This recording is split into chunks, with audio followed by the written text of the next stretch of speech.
अस्सलाम वालेकुम। ये मेरे पास प्लास्टिक के एक गमले में M26 रूट स्टॉक है। ये सेब का एक दरख्त है जिस पे मैं पैमद लगाऊंगा और इस तरह मैं आपसे पैमद का एक और तरीका शेयर करूंगा।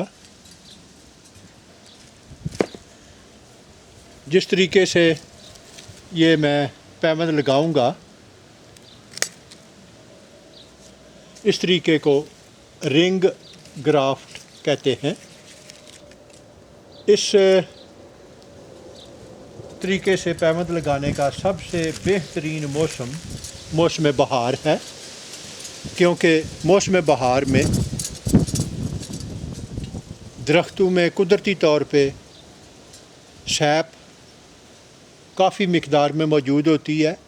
सैप पानी या खुराक का वो मजमूआ है जिसे दरख्त खुद ब खुद जड़ों से पानी और वो मैलूल वो पंप करते हैं, जो दरख्त के छिलके के नीचे सारे दरख्त के सारे हिस्सों में वो फैलता है।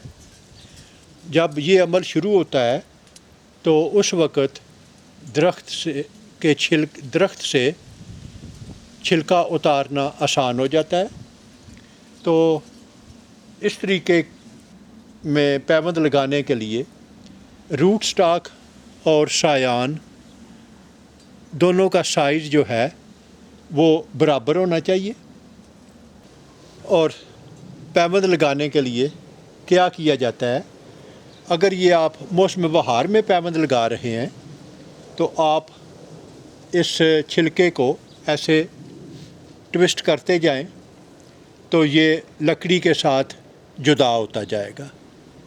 आपको कट लगाने की ज़रूरत नहीं, ये लकड़ी से जुदा होगा। तो इस तरह आप ऊपर से लकड़ी को प्रेस करें या नीचे से शाह को होल्ड करें, ऊपर एक कट लगा लें ताकि वो छिलका जो है वो उतर जाए। लेकिन अभी चूँकि हम मौसम बहार में ये अमल नहीं कर रहे, इसलिए इसका दूसरा तरीका ये है कि आप जिस शाख का आपने पैमद लगाना है उस पे ऊपर से नीचे तक एक लाइन में वो कट लगाएं जो कि लकड़ी तक जाए। और इस बात का ख्याल रखें कि ये शगुफ़े जो हैं ये इन्हें कोई नुकसान ना पहुँचे। तो ये मैंने मेज़ पे रख के तो ये कटाई ऊपर से नीचे तक ये मैंने कट लगाया है। मैं इस छिलके को लकड़ी से जुदा करूँगा और आप देखें कि अगर आप इसे थोड़ा थोड़ा ट्विस्ट करते जाएं तो ये आसानी के साथ लकड़ी से जुदा हो जाता है। बहार में ये काम अगर करें तो और ज़्यादा आसान है। एक बात का ख्याल रखें कि ऐसा करते वक्त ये जो शगुफ़े हैं इन्हें कोई नुकसान नहीं पहुंचना चाहिए।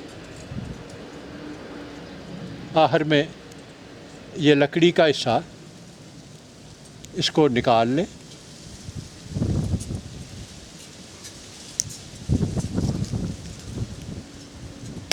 ये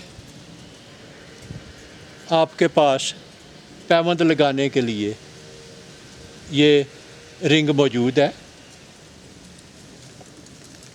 अभी जिस शाख पे आपने पैमद लगाना है उस पे कट लगाएं।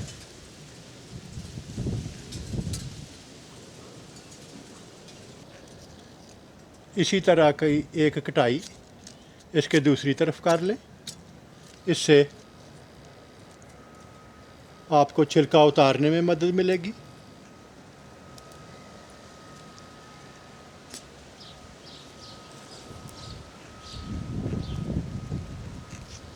और आखिर में आप एक कटाई उस शाह के चारों तरफ कर लें ताकि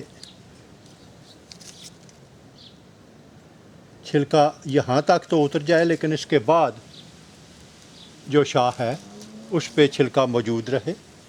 अभी इसको उसके ऊपर फिट करें।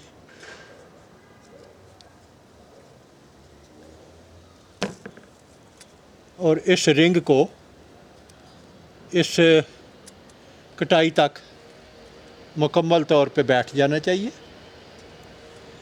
अभी आपके पास एक और सहूलत मौजूद है कि आप इसे आगे पीछे मोड़ के तो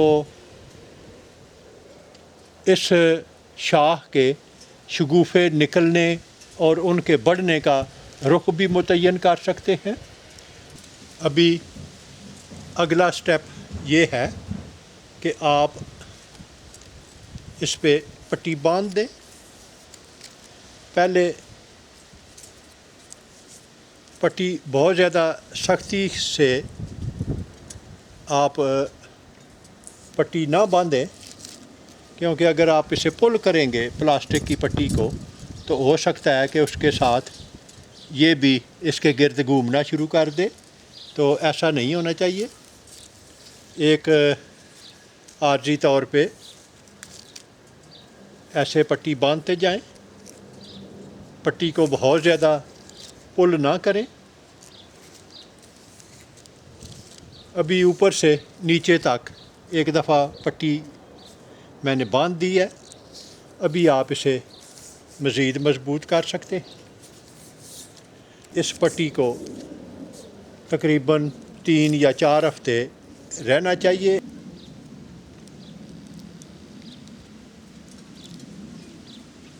ये आखिर में एक गिरा लग गई है और दूसरी गिरा से ये पट्टी मज़ीद मजबूत हो जाएगी।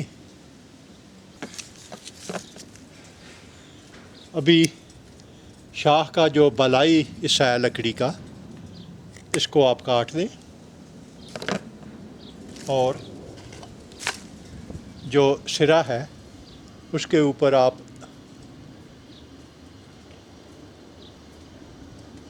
ये सीलेंट लगा दें ताकि ये खुश्क होने से बच जाए।